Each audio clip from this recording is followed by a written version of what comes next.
મિત્રો, કોંગ્રેસના નેતા શક્તિસિંહ ગોહિલના ભત્રીજાને લઈને એક મોટા સમાચાર સામે આવ્યા છે।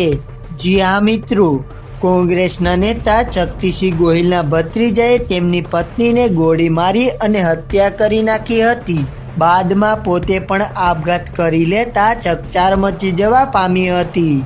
અમદાવાદના પોશ વિસ્તાર ગણાતા જજ બંગલો રોડ પર આવેલા એનઆરઆઈ ટાવરમાં મોડી રાત્રે એક ચોંકાવનારી ઘટના બની હતી, જેમાં કોંગ્રેસના વરિષ્ઠ નેતા શક્તિસિંહ ગોહિલના સગા ભત્રીજા અને ગુજરાત મેરીટાઈમ બોર્ડના ક્લાસ 1 અધિકારી યશરાજસિંહ ગોહિલની બંદૂકમાંથી મિસફાયર થતાં તેમની પત્નીનું મોત નીપજ્યું હતું। જોકે આ ઘટનાથી ડરી ગયેલા યશરાજ ખુદે પણ ગોળી મારી અને આત્મહત્યા કરી લીધી હતી।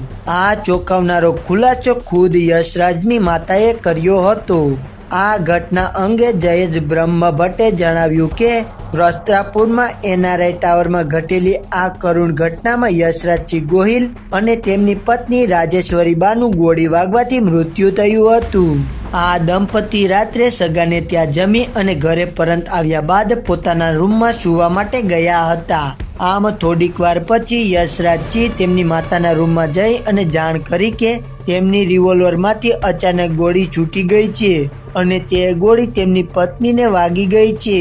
ત્યારે 108 એમ્બ્યુલન્સના કર્મચારીઓએ ઘટના સ્થળે પહોંચી અને તેમની પત્નીને મૃત જાહેર કરી હતી। જ્યારે 108 કર્મચારી આ બાબતે કંટ્રોલ રૂમમાં જાણ કરવા માટે બેઠક રૂમમાં ગયો તે જ સમયે યશરાજસિંહે પણ બેડરૂમમાં પોતાની જાતને માથામાં ગોળી મારી અને પોતાનું જીવન ટૂંકાવી લીધું હતું। તેમણે વધુમાં જણાવ્યું છે કે યશરાજસિંહ મરીન ડ્રાઈવમાં સરકારી નોકરી કરતો હતો અને પ્રાથમિક તપાસ મુજબ વપરાયેલી રિવોલ્વર લાયસન્સવાળી હતી।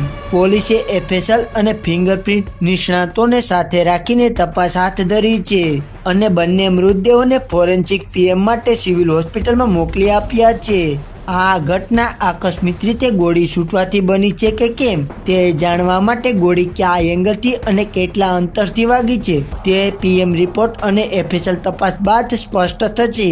હાલમાં પોલીસે રિવોલ્વર જપ્ત કરી છે અને તમામ પાસાઓને ધ્યાનમાં રાખીને તપાસ આગળ ચલાવી રહી છે। પોલીસ તપાસની જાણકારી અનુસાર દંપતી વચ્ચે કોઈ પણ ઝઘડો થયો ન હતો, પરંતુ યશરાજસિંહની બંદૂકમાંથી મિસફાયર થયું હતું, જેના કારણે તેમની પત્નીને ગોળી વાગી ગઈ હતી, જે બાદ તે ઢળી પડી હતી। આ જોઈ અને યશરાજ હેબતાઈ ગયો હતો અને બાદમાં તેમની મમ્મીને આ વાત કરી હતી। ત્યારે 108ને કોલ કરી અને આ વાતની જાણ કરી હતી। ત્યાં પણ તેણે ભૂલથી ગોળી ચાલી ગઈ હોવાની જાણકારી આપી હતી। જો કે 108ના કર્મચારીઓ પહોંચતા જ તેમની સામે જ યશરાજે પણ આત્મહત્યા કરી લીધી હોવાનો ખુલાસો ખુદ યશરાજની માતાએ કર્યો છે। હાલમાં એનઆરઆઈ ટાવર ખાતે પોલીસ બંદોબસ્ત ગોઠવી દેવામાં આવ્યો છે અને મૃતદેહોને પોસ્ટમોર્ટમ અર્થે સિવિલ હોસ્પિટલમાં ખસેડવામાં આવ્યો છે।